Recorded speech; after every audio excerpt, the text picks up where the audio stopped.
గత 16 నెలల ఆంధ్రప్రదేశ్ పాలనలో రెగ్యులర్గా మనకు కనిపించేవి ఇసుక దోపిడీ, లిక్కర్ దోపిడీ, అధికారుల మీద దాడులు, పైరవీలు, ప్రతి దగ్గర కానీ క్రియేటివిటీతో అక్రమాలు చేస్తూ ఉన్నారు.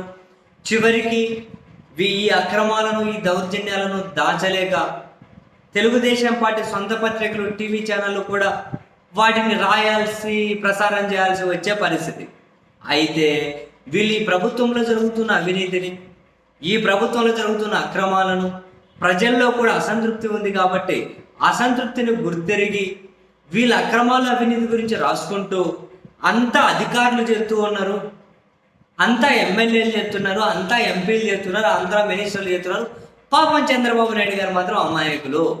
చంద్రబాబు నాయుడు గారికి మాత్రం ఏం తెలియదు, ఆయన సీరియస్ అవుతున్నారు, ఆయన వార్నింగ్ ఇచ్చారు అని చెప్పి స్క్రోలింగ్ లెటర్. పాపం చంద్రబాబు నాయుడు గారు మాత్రం అమాయకులు. ఇప్పుడు చూసాం సూర్యగర్ అనే దానికి సంబంధించి 8,000 కోట్ల కాంట్రాక్టు, ప్రొసీజర్ లేకుండా, టెండర్లు లేకుండా, అనుభవం లేని మాస్కులు తయారు చేసే కంపెనీని తీసుకొని వచ్చేసి అధికారులు, మరికొందరు ఎమ్మెల్యేలు ముఠాయి కొట్టేసే ప్రయత్నాలు చేస్తున్నారని తెలుగుదేశం పార్టీ పత్రికే బ్యానర్ హెడ్డింగ్ పెట్టి రాసుకుంటూ వచ్చేయమంటారు. వీళ్ళు ఇవన్నీ చేస్తున్నారు. పాపం చంద్రబాబు నాయుడు గారు మాత్రం అమాయకులు, ఆయన మాత్రం మంచి చేయాలనుకుంటున్నారు, కానీ వీళ్ళు మాత్రం వెళ్ళి చెప్తున్నారు.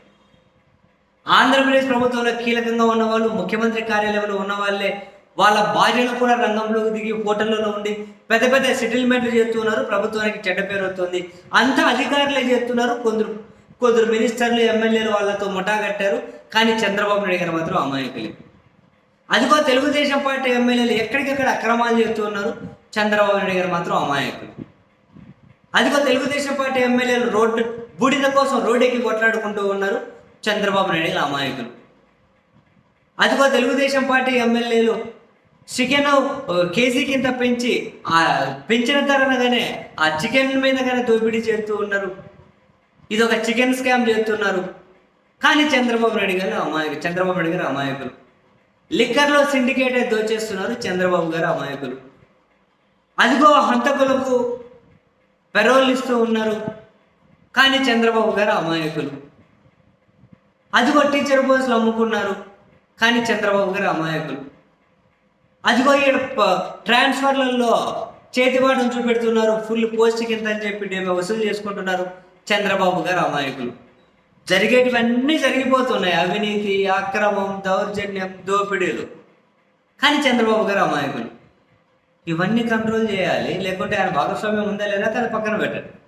ఒక ముఖ్యమంత్రిగా వండుకొని, రాష్ట్ర పెద్దగా వండుకొని, వాళ్ళ ఎమ్మెల్యేలను కంట్రోల్ చేయలేక, మంత్రులను కంట్రోల్ చేయలేక, ఉన్నతాధికారులను కంట్రోల్ చేయక, చివరికి 8,000 కోట్ల ప్రాజెక్టు కూడా టెండర్లు లేకుండా వెళ్ళిపోతుందని వీళ్ళే రాసుకుంటూ వచ్చి, మరి చంద్రబాబు నాయుడు గారు అమాయకులు అంటే మరి ముఖ్యమంత్రి పీఠం ఎందుకండి బాబు? జనరల్గా ఎవరికైనా వచ్చేటేమిటే కదా, మరి ముఖ్యమంత్రి పీఠం ఎందుకు? ఏం కంట్రోల్ చేయకుంటే? వీళ్ళ కష్టాలు చూడండి. రాసేటవన్నీ రాస్తారు, ఇలాంటివన్నీ ఇంకా దాచలేక తన్నుకొని బయటకు వచ్చేస్తుంటే దాన్ని రాసుకుంటూ వస్తారు. చేసేదంతా ముఖ్యమంత్రి కార్యాలయం అధికారులు అంటారు, హోమ్ మినిస్టర్లు అంటారు, ఒక్కో దాంట్లో ఒక్కోటి, పెద్ద పెద్ద ఉద్యోగులు అంటారు, ఎమ్మెల్యేలు అంటారు, మంత్రులు అంటారు, వీళ్ళందరి గురించి రాసుకుంటూ వస్తారు. కానీ ముఖ్యమంత్రి గారు అమాయకులు అంటారు. ఇది ఏమన్నా కనుక ఒకదానికి ఒకటి మ్యాచ్ అవుతుందా? ఇందులో ఏమైనా అర్థం ఉంటాయా ఇటువంటి కథనాలలో? రాసే వాళ్ళకు తెలియాలి, చదివే వాళ్ళకి తెలియాలి. సీరియస్లీ.